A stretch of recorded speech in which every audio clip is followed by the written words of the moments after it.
अस्सलाम वालेकुम, my name is Haroon Aslam. Welcome to my YouTube channel.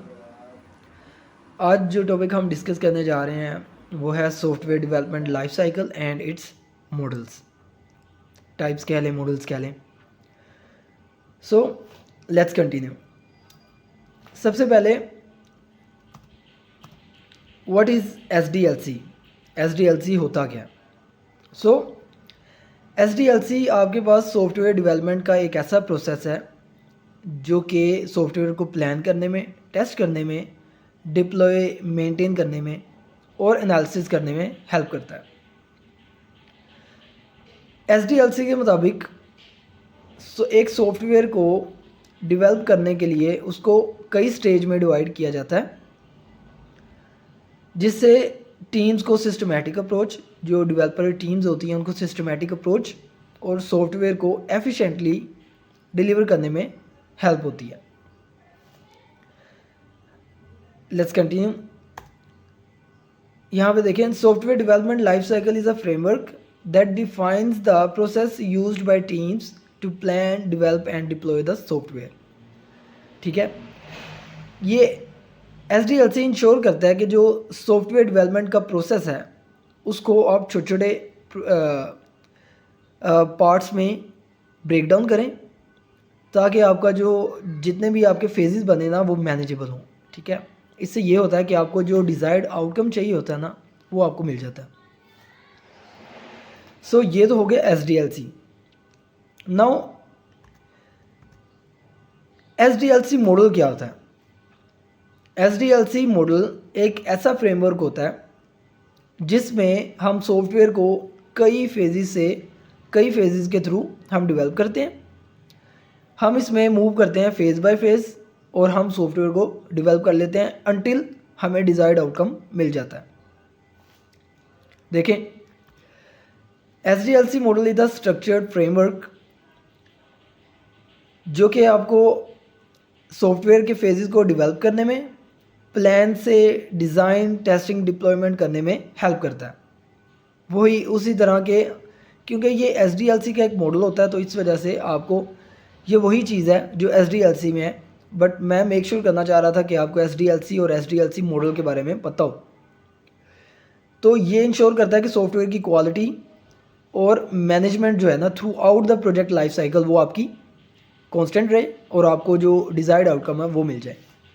ठीक है, सो यहाँ पे अब हम टाइप्स ऑफ एसडीएलसी मॉडल्स देखेंगे कि एसडीएलसी मॉडल्स की टाइप्स कौन सी होती हैं। अब यहाँ पे हमारे पास कई टाइप्स होती हैं, बट मैं जो कवर कर रहा हूँ वो मेजर टाइप्स हैं एसडीएलसी मॉडल्स की जो आज यूज़ हो रही हैं। So there are different types of SDLC models which include, number 1 हमारे पास आता है वाटरफॉल मॉडल। वाटरफॉल मॉडल हमारे पास पहला है। नेक्स्ट हमारे पास आता है जी वी मॉडल, एंड उसके बाद हमारे पास नेक्स्ट आता है अजाइल मॉडल, एंड नंबर 4 हमारे पास आता है iterative model, and last but not the least जो मैं कवर कर रहा हूँ वो है स्पाइरल मॉडल। अब ये कुछ टाइप्स हैं एसडीएलसी मॉडल्स की मैं जो कवर कर रहा हूँ। इट डजंट मीन कि इसके अलावा कोई टाइप्स नहीं है। सो एसडीएलसी मॉडल्स की कई टाइप्स हैं, जो मैं मेजर कवर कर रहा हूँ वो ये 5 हैं। इसके अलावा बिग बैंग मॉडल होता है, डेवलपर और ऑपरेशंस मॉडल होता है, और इसी तरह कई मॉडल्स होते हैं। बट क्योंकि these models are very popular, so इस वजह से मैं इनको कवर कर रहा हूँ। चलें पहले मॉडल की तरफ चलते हैं हम। पहला मॉडल है जी हमारे पास वाटरफॉल मॉडल। अब आप देख सकते हैं स्क्रीन पे कि waterfall model linear and sequential approach where each of the development process is completed। और अब वाटरफॉल मॉडल में हम करते हैं कि हमारे पास सबसे पहले हम एक फेज़ को चूज़ करते हैं, उसको कंप्लीट करते हैं और फेज़ बाय फेज़ हम मूव करते जाते हैं। होता ही है कि वाटरफॉल मॉडल में हम लीनियर अप्रोच के साथ चलते हैं, रैंडम अप्रोच के साथ नहीं चलते। हम पहले फर्स्ट फेज़ चूज़ करते हैं, देन सेकंड, देन मूव करते जाते हैं अनटिल डिज़ायर्ड आउटकम की तरफ। ठीक है, ये स्ट्रेट फॉरवर्ड होता है और इनफ्लेक्सिबल टू चेंजेस होता है कि इसमें जो चेंजेस हैं उसकी जो गुंजाइश है वो बहुत कम होती है। अगर आपको चेंजेस इम्प्लीमेंट करने हैं तो आप दोबारा से पहले फेज़ से मूव करेंगे और फेज़ बाय फेज़ मूव करेंगे, ठीक है। I hope you understand. आपको मैं यहाँ पे इसकी डायग्राम भी दिखा देता हूँ। देखिए वाटरफॉल मॉडल यहाँ पे आपके पास यहाँ पे आपको दिख रहा होगा कि स्टेयर्स, यहाँ पे स्टेयर्स अप्रोच स्टेयर्स डायग्राम इस वजह से दिखाई गई है। यहाँ पे दिखाया गया फेज़ बाय फेज़। सबसे पहले आप रिक्वायरमेंट गैदरिंग एंड एनालिसिस करते हैं, ठीक है। उसके बाद आप सिस्टम डिज़ाइन, फिर इम्प्लीमेंटेशन, टेस्टिंग एंड देन आप मूव कर जाते हैं, ठीक है। तो ये था वाटरफॉल मॉडल। इसमें इसके एडवांटेजेस ये होते हैं कि ये बहुत सिंपल होता है, सिंपल टू इम्प्लीमेंट होता है, और डिसएडवांटेजेस में ये आ जाता है कि इनफ्लेक्सिबल टू चेंजेस होता है कि इसमें चेंजेस की गुंजाइश बहुत कम होती है। नेक्स्ट हमारे पास आ जाता है जी वी मॉडल, ठीक है। अब वी मॉडल वी शेप से की वजह से इसको कहा जाता है वी मॉडल, इसी वजह से कहा जाता है क्योंकि ये we approach,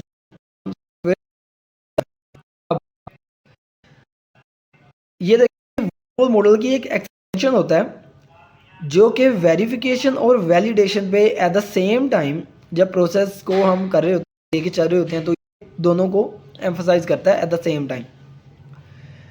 development and testing phases are planned in parallel, ठीक है, कि एक तरफ आपकी डेवलपमेंट के प्रोसेस आते हैं और एक तरफ आपके पैरेलल उसी के टेस्टिंग की फेज चल रहे होते हैं। कि मतलब आप रिस्क एनालिसिस में उसके साथ आप उसकी टेस्टिंग कर रहे होंगे और इसी तरह आप फेज़ बाय फेज़ लेकिन चलेंगे आप उसी तरह, क्योंकि यहाँ पे अगर आप देखें तो it is extension of the waterfall model. इसका मतलब है कि आप चलेंगे वैसे ही फेज़ बाय फेज़ ही चलेंगे, बट आप उसके पैरेलल उसकी टेस्टिंग करते रहेंगे, ठीक है। जिससे आपको ये होगा एट द एंड आपको प्रोजेक्ट जो आपका डिज़ायर्ड प्रोडक्ट है वो तो मिल जाएगी, और साथ में ये होगा कि अगर आपने हर एक प्रोसेस को, हर एक फेज़ को सही से फॉलो किया होगा, टेस्टिंग और वैलिडेशन के फेज़ को, तो इससे ये होगा कि आपको जो बग्स हैं, जो एरर्स हैं, वो अर्ली स्टेज में ही मिल जाएंगे और इसी तरह आप जो डिज़ायर्ड आउटकम है वो मिल जाएगा आपको। चलें डायग्राम की तरफ चलते हैं। अब ये देखें, ये डायग्राम है, इसमें आप देख रहे हैं वी मॉडल शेप है। सबसे पहले डेवलपर वेरिफिकेशन फेज़ होता है। इसमें सबसे पहले आप वेरिफिकेशन करते हैं, डॉक्यूमेंटेशन होती है सारी, ठीक है। एंड पे सबसे पहले बिजनेस रिक्वायरमेंट स्पेसिफिकेशन BRS जिसे कहते हैं, जिसमें आप क्लाइंट से और यूज़र से फीडबैक लेते हैं। उनसे एक्चुअल में पूछा जाता है कि सॉफ्टवेयर की फंक्शनैलिटी क्या होगी, आपको क्या प्रॉब्लम्स फेस आ रही हैं, आप कौन सी प्रॉब्लम्स को ओवरकम करना चाह रहे हैं, और आप जो एंड प्रोडक्ट है उससे क्या एक्सपेक्टेशन कर रहे हैं। इसी के साथ आपको BRS में एक्सेप्टेंस टेस्टिंग होती है कि आपके जो रिक्वायरमेंट्स है क्या वो एक्सेप्ट हैं, क्या वो डेवलप हो जाएंगी। इसी तरह आप फेज़ बाय फेज़ मूव करते जाते हो और अंटिल द एंड आपको प्रोडक्ट मिल जाती है। चलें नेक्स्ट है हमारे पास iterative model. Iterative model repeating cycles और आइट्रेशंस में डेवलप करता है सॉफ्टवेयर को। इसमें ये होता है, सो यहाँ पे हमारे पास जो थर्ड मॉडल है वो है आइटरेटिव मॉडल। अगर हम नाम को देखें ना तो यहाँ पे आइटरेटिव मॉडल नाम से अंदाज़ा लगा सकते हैं। अगर आप प्रोग्रामिंग का नॉलेज रखते हैं या अगर आपको थोड़ा बहुत इल्म है प्रोग्रामिंग का, तो आइटरेटिव से मुराद आप देखें एक ऐसा वर्ड जो हम प्रोग्रामिंग में अक्सर बोलते रहते हैं, आइट्रेशंस, लूप्स, साइकिल्स। सो अगर नाम के अकॉर्डिंगली चला जाए तो ये एक ऐसा सॉफ्टवेयर है जो कि सॉफ्टवेयर डेवलप करता है बट रिपीटिंग साइकिल्स में, लूप्स में, आइट्रेशंस में। इसका बेनिफिट क्या होता है? इसका बेनिफिट ये होता है कि हमें जब भी हम एक आइट्रेशन चला लेते हैं, एक लूप कर लेते हैं, हमें एक अर्ली वर्किंग सॉफ्टवेयर मिल जाता है। जिससे ये होता है कि हमें जो अर्ली वर्किंग सॉफ्टवेयर के ज़रिए ये अंदाज़ा हो जाता है कि सॉफ्टवेयर में अगर कोई इंप्रूवमेंट्स करनी है या कोई चीज़ें चेंजेस या अप्लाई करने हैं तो हम उनको बार बार रिपीट करके डिज़ायर्ड आउटकम की तरफ चले जाते हैं।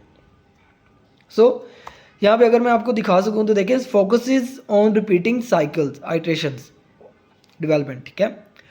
ई cycle produces a working version of software. जैसा मैंने आपको बताया कि हर एक साइकिल में जब आप मूव करते हैं तो आपको एक अर्ली वर्किंग सॉफ्टवेयर मिल जाता है, जिसके थ्रू आपको अंदाज़ा हो जाता है कि सॉफ्टवेयर कितना को तैयार हो गया है, किस काबिल है और उसमें क्या क्या इंप्रूवमेंट्स और चेंजेस करना बाकी हैं। तो आप उसी सेम प्रोसेस में आप उन्हें आइट्रेशंस में कंटिन्यू करते रहते हैं, चेंजेस अप्लाई करते रहते हैं अनटिल द एंड आपको जो आपका प्रोडक्ट है वो मिल जाता है। ये अडेप्टिव होता है बहुत ज़्यादा, ठीक है, और इंक्रीमेंटल इम्प्रूवमेंट्स इसमें कर लेते हैं। डायग्राम देखते हैं, ये देखें। सबसे पहले देखें इनिशियल प्लानिंग है। अच्छा एक बात यहाँ पे देख लें, कोई भी सॉफ्टवेयर डेवलपमेंट का मॉडल है, प्रोसेस है, सबसे पहले आपको एक चीज़ लाजमी देखनी है कि आपने देखा होगा, ये तीसरा मॉडल हम देख रहे हैं, प्लानिंग जो है ना वो हमारा इनिशियल फेज़ होता ही होता है हर एक मॉडल में, ठीक है।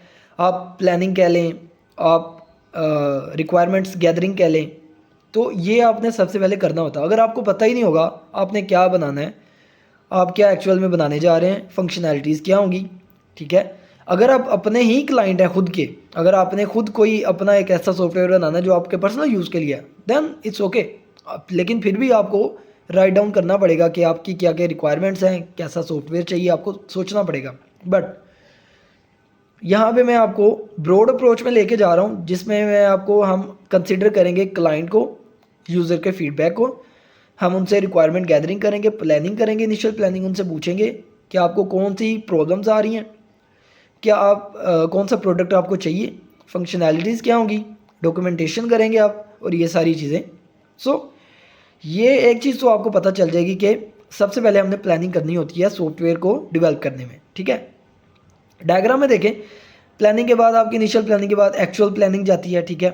उसके बाद आप रिक्वायरमेंट्स करते हैं, देन आप एनालिसिस एंड डिज़ाइन। डिज़ाइन आपके पास एक ऐसा फ्रेमवर्क होता है, डिज़ाइन आपके पास एक्चुअल में ब्लूप्रिंट्स होते हैं, सॉरी मैं फ्रेमवर्क कह रहा हूँ, आपके पास ब्लूप्रिंट्स होते हैं जिसमें आप जो सॉफ्टवेयर है उसको एक वर्किंग कंडीशन में उसका एक प्रोटोटाइप तैयार करते हैं, जिसमें आपको पता चल जाता है एक्चुअल सॉफ्टवेयर इस तरह का होगा, ठीक है। एंड देन आप उसके बाद इम्प्लीमेंटेशन करते हैं। इम्प्लीमेंटेशन में बेसिकली आप क्या करते हैं कि जो वर्किंग सॉफ्टवेयर का प्रोटोटाइप आपने बनाया होता है, आप उसमें जो डेवलपर्स होते हैं उसके अकॉर्डिंग उसमें कोडिंग करते हैं और उसको फर्दर डेवलप करते हैं, ठीक है। तो इसी तरह ये सारी चीज़ें चलती रहती हैं। आगे डिप्लॉयमेंट होती है। अगर डिप्लॉयमेंट अगर आपका कोई एरर आ जाए, इशू आ जाए, तो डिप्लॉयमेंट की बजाय आप दोबारा वो देखें नीचे टेस्टिंग फेज़ में चले जाते हैं, ठीक है। और टेस्टिंग फेज़ करने के बाद आप अगेन इवैल्यूएशन करते हैं, फिर आगे से वो उसी तरह इटरेशंस में चलता है अनटिल द वेरी एंड आपको जो डिज़ायर्ड आउटकम है वो मिल जाता है, ठीक है। नेक्स्ट हम चलते हैं जी, हमारे पास फोर्थ मॉडल है जी स्पाइरल मॉडल। अब स्पाइरल मॉडल यहाँ पे हमारे पास स्पाइरल फॉर्म में सॉफ्टवेयर को डेवलप करता है। अब स्पाइरल फॉर्म आपको वो एक, अगर मैं बता सकूँ तो एक लूप की सूरत में, एक गुच्छे की सूरत में एक मॉडल होता है। मतलब इसकी अप्रोच उस तरह की होती है, ठीक है। मैं आपको अभी दिखाऊंगा, आपको ज़्यादा बेहतर पता चल जाएगा। तो इसमें होता ये है कि स्पाइरल मॉडल में हम हर एक फेज़ को लूप्स में चलाते हैं, हर एक फेज़ को स्पाइरल मॉडल में आइट्रेशंस में चलाते हैं, जिसमें ये होता है कि आपको जो प्रोडक्ट है वो आपको मिल जाता है एंड पे।